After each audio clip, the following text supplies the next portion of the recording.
ولئن أصابكم فضل من الله ليقولن كأن لم تكن بينكم وبينه مودة يا ليتني كنت معهم فأفوز فوزا عظيما.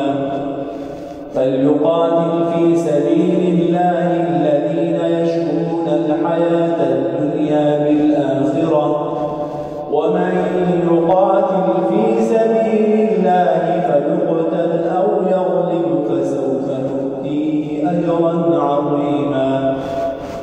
وما لكم لا تقاتلون في سبيل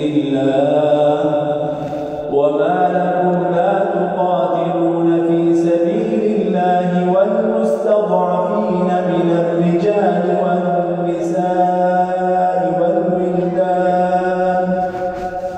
والولدان الذين يقولون ربنا أخرجنا من هذه القرية الظالم أهلها واجعل لنا من لدنك وليا واجعل لنا من لدنك نصيرا. الذين آمنوا يقاتلون في سبيل الله والذين كفروا يقاتلون في سبيل الطاغوت فقاتلوا أولياء الشيطان إن كيد الشيطان كان